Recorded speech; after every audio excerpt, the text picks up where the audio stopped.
Shalom, Adonai. Vamos a mais uma aula sobre a compreensão, o entendimento da questão ou do assunto ética e conduta, tá? Vou discutir esses dois assuntos aí na perspectiva das religiões ocidentais.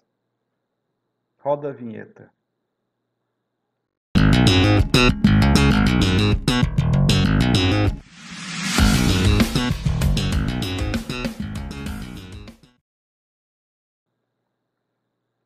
Bom, os princípios éticos e valores morais estão presentes nas três grandes religiões monoteístas, né? O judaísmo, o cristianismo, o islamismo, que são religiões que influenciaram e influenciam aí o mundo ocidental, a formação das pessoas. Porque a religião, mesmo no Estado moderno, né, mesmo com a sua laicidade, ela está presente na vida das pessoas. Os princípios éticos e valores morais, eles estão presentes nessas culturas que eu falei, na cultura judaica, na cultura cristã, na cultura muçulmana. Estão presentes em quase todas as leis e valores presentes nos mais diferentes povos e nações do mundo antigo. É bom que entendermos o seguinte, que o homem, ele é, como diz o filósofo Aristóteles, né? O homem é, por natureza, um animal social. Então, para viver em sociedade e praticar o bem comum, são necessários costumes, leis. Os costumes são a própria moral.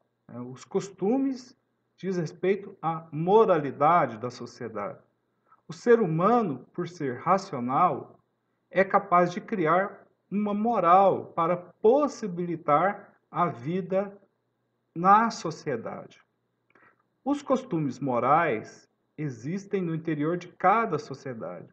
O que são esses costumes morais? São conjuntos de valores que especificam e tentam responder questões como: o que é o bom? O que é bom? O que é ruim? O que é o bem? O que é o mal? Ou seja, valores morais são também conhecidos como códigos de conduta, que ditam como cada indivíduo deve agir no interior daquela sociedade. O código de conduta, composto pelos valores morais, pode ser construído e consolidado no interior de cada sociedade. E é variável esse código de conduta. Pode mudar e ser totalmente diferente em outra sociedade. Não existe um código de conduta universal, igual para todas as sociedades. Cada sociedade vai, de acordo com as suas necessidades, mesmo que imperceptíveis e mesmo invisíveis aos olhos das pessoas, mas cada sociedade vai moldando o seu código de conduta. Os costumes podem ser diferenciados em comunidades, regiões e países, né? O Brasil é um país continental, tem costumes diferentes nas variadas regiões desse imenso país. Posso citar um exemplo aqui, que uma comunidade de um vilarejo no interior tem regras morais diferentes, muitas vezes mais tradicional, mais conservadora do que as regras morais de uma cidade, de uma grande cidade, de uma metrópole. Então, quem mora em uma cidade pequena, ele vai ter uma conduta uma concepção de costume diferente daquele que vive em uma cidade muito grande. Por exemplo, o sul do Brasil tem costumes diferentes dos costumes lá do Nordeste. O Centro-Oeste tem costumes diferentes do norte do país. O Brasil tem um costume moral diferente, o país Brasil tem um costume moral diferente do Japão ou da Europa. Então são diferentes, né? Quando a gente viaja para esses lugares, a gente pode perceber que os costumes são diferentes. Os nativos sul-americanos, indígenas, têm um costume diferente dos europeus e seus colonizadores. Então, essas diferenças, elas de costumes, são perceptíveis. Aí fica uma questão. Se não houvesse costume e nem códigos morais, se nada disso existisse, se não houvesse um costume e nem moralidade, cairíamos na barbárie, na incivilidade ou no caos total, uma guerra de todos contra todos. Cabe, porém, a cada indivíduo e cada comunidade julgar se os costumes e os valores morais vigentes em seu meio e em seu tempo são os melhores e os mais adequados para o funcionamento social, sem deixar de respeitar a individualidade e os direitos dos que compartilham a vida conjunta naquele lugar específico. Tá? Agora, a questão da ética. O que são os princípios éticos dentro do judaísmo? A grande contribuição do judaísmo para a sociedade ocidental, para cristãos e também islâmicos, é a concepção de Deus. No islâmico é um pouco diferente. Mas para o cristianismo, a concepção de Deus que nós temos advém do judaísmo, isso é inegável. Advém lá da Bíblia, do Antigo Testamento.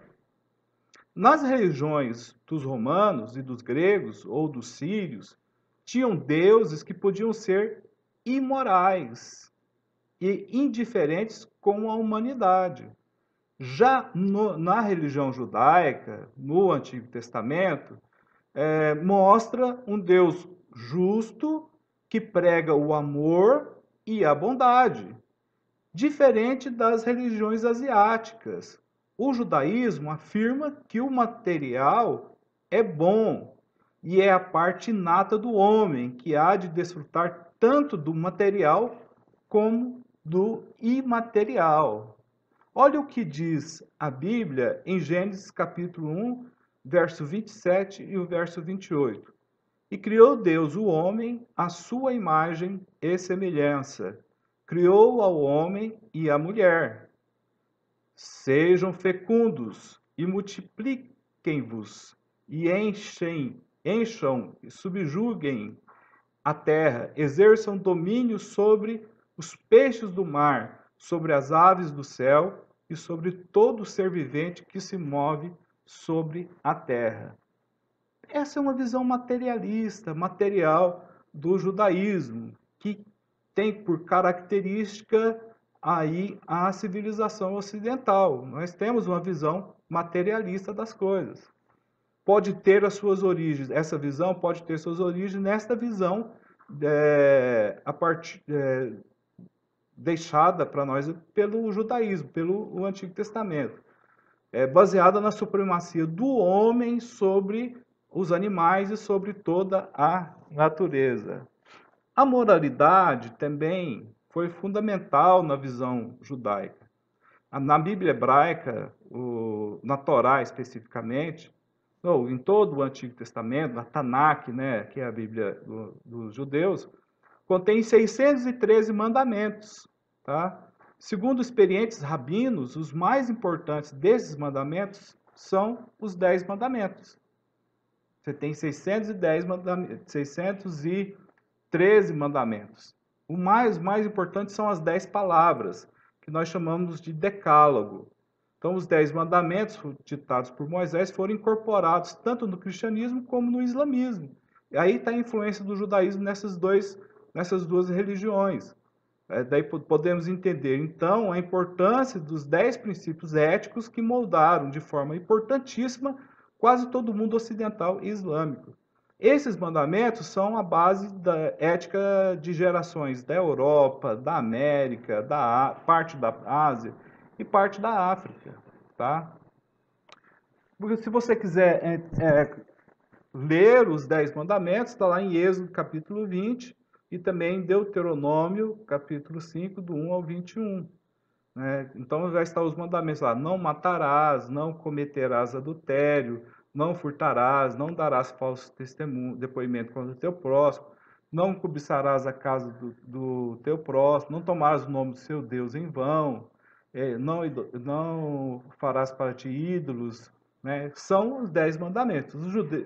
Para os judeus, a violência é um dos maiores problemas da sociedade. A violência na sociedade fere o código de conduta judaico. Conhecer e controlar as causas da violência será fundamental. Olha o que diz Isaías no capítulo 2, verso 4. Das espadas forjarão arados, de lanças foices. Não alçará a espada contra o povo, não se adestrarão para a guerra.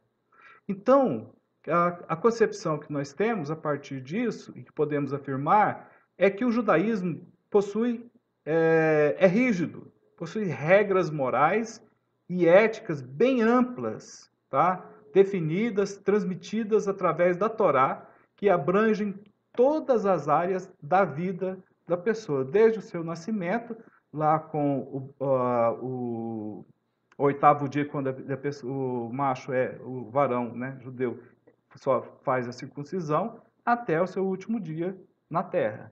Para ser um judeu ou ser um religioso, o homem precisa, antes de mais nada, ser ético. Essa é a marca que deve reger o comportamento de qualquer judeu em todos os campos, tanto nos relacionamentos interpessoais dele como os outros seres humanos, quanto dele com relação ao Hashem, ou o Deus, o eterno. Isso para o judaísmo. Os princípios éticos do cristianismo, eles são divididos entre católicos e evangélicos, né, traço protestantes. Diferentemente das outras religiões da antiguidade, que eram religiões nacionais e políticas, o cristianismo nasce como uma religião de indivíduos, de pessoas, que não se definem por um pertencimento a um Estado ou por pertencimento a uma nação, mas por sua fé em um único Deus. Em outras palavras, nas demais religiões antigas, a divindade se relacionava com a comunidade organizada.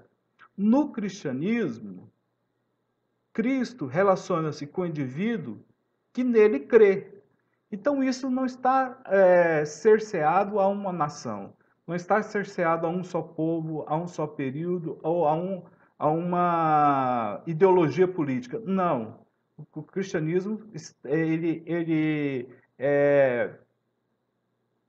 procura, né, fundamentar ou dar meios, fundamentos, argumentos para o exercício individual da pessoa em relação à sua crença. Basta a gente ver lá que é o Sermão da Montanha, né? Ali é bem individual, é pessoa, bem-aventurado aquele que chora, que serão consolados, e são as bem-aventuranças. As diversas parábolas relativas ao reino de Deus deixam claro que Jesus não o considerava sob uma luz política, né? Não era essa a intenção dele, diferentemente de muitos judeus da época, porque o judaísmo ele queria uma postura política do seu Messias. E o Messias no cristianismo, Cristo, ele não tem esse desejo da propaganda ou do embate político. O que ele, na sua obra, era fazer os seus ensinamentos ao indivíduo, e esse indivíduo ter fé naquilo que ele ensinou lá nos evangelhos, ele seria salvo. né? Estava mais preocupado com a vida espiritual. Estava expressando algo totalmente distinto do que era normal em sua época.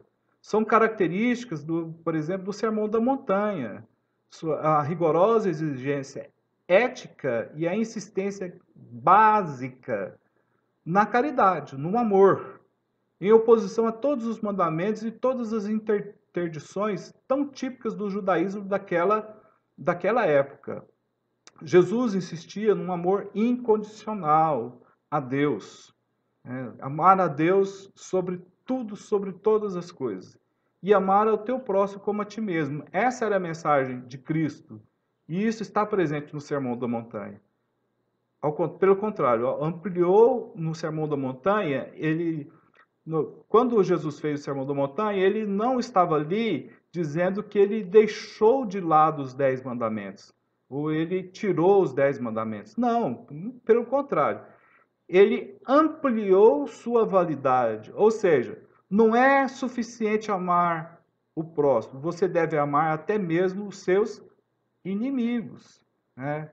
Quando fala-se, ouviste que foi dito, olho por olho e dente por dente. Eu, porém, vos digo: não resistais ao homem mau. Antes, aquele que te fere na face direita, oferece-lhe também a esquerda.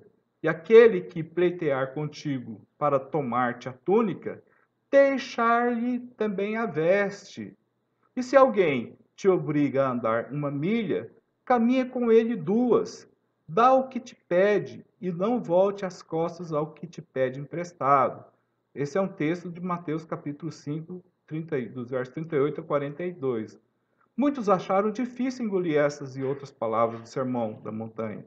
Será que na vida prática é possível seguir as exigências éticas do Sermão da Montanha?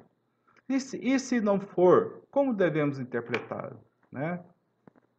Em todas as pregações de Jesus, a caridade, o amor, é proclamado como um mandamento-chave. Amarás o teu próximo como a ti mesmo. Mateus capítulo 22, verso 39. Repetidas vezes, essa frase vai ser citada aí nos evangelhos. E vai ser dada ênfase na pregação de Jesus Cristo, a ênfase no amor, que não deve se expressar apenas aqueles de quem se gosta, né? Você deve amar as pessoas da sua comunidade, as pessoas que você gosta, você deve amar, como também você deve amar aqueles que não gostam de você, que são considerados seus inimigos, tá? Todas as pessoas devem receber o amor, mesmo as que, segundo a opinião comum, merecem a dureza do seu destino final. Como já foi mencionado, Jesus chega a dizer que devemos amar os nossos inimigos.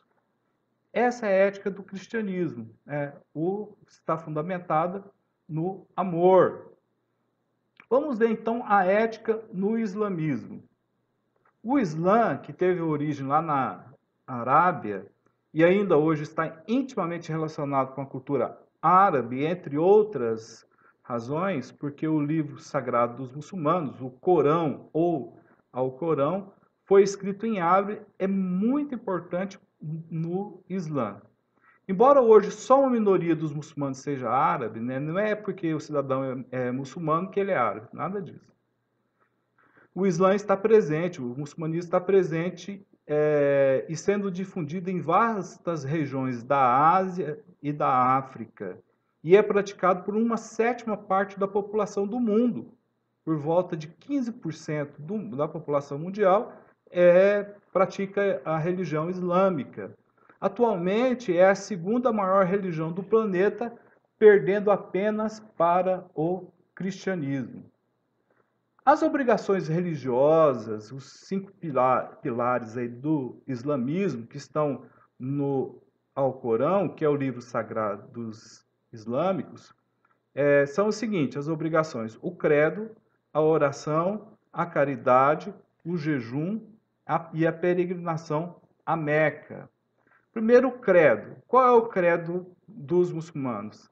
Não há outro Deus senão Alá, e Maomé é o seu profeta. Esse credo é repetido pelos fiéis várias vezes todos os dias, e proclamado do alto dos mirantes nas horas de oração. Esse ato de fé se encontra nas paredes das mesquitas, quando você vai estar lá, ou escrito, ou decorado, ou vai ter algo que vai remeter a esse credo, né? Não há outro Deus senão Alá e Maomé, o seu profeta. É a primeira coisa que se deve sussurrar no ouvido de uma criança recém-nascida. E a última a se murmurar numa pessoa que está para morrer. O ato de fé é o ponto-chave da religião islâmica. Segundo, a oração. O Islã requer que o fiel diga as suas preces 5 vezes ao dia. Por 5 vezes ele tem que orar, todos os dias. Antes de cada um dos 5 horários fixos para a oração, ouve-se o chamado à reza, vindo dos mirantes, que são as torres das mesquitas. Antigamente, um homem denominado muezim fazia o chamado. Hoje, porém, em geral, é uma fita gravada que repete as palavras para a oração. Então, 5 vezes ao dia, um islâmico vai fazer sua oração. Terceira, a caridade. A caridade é, na verdade, uma taxa ou um imposto formal sobre a riqueza e a propriedade. Está fixada em 1/40, ou seja, 2,5% da riqueza das pessoas, dos mais ricos, né, das pessoas, da remuneração das pessoas islâmicas, são incentivadas a dar essa contribuição. E até muito mais. De acordo com Maomé, essa taxa deve ser tirada dos ricos e dada aos pobres. O Islã prega a igualdade social. Devem os islâmicos dar esmolas somente aos pobres e destituídos, aqueles que se empenham na administração das esmolas e aqueles cujos corações são simpáticos à fé para a libertação dos escravos e dos devedores, para o avanço da causa de Deus e para o viajante em necessidade. O quarto obrigação do islâmico é o jejum. O Corão proíbe os muçulmanos de comer carne de porco. Não pode, por ser considerado um animal impuro. Isso também é proibido no judaísmo.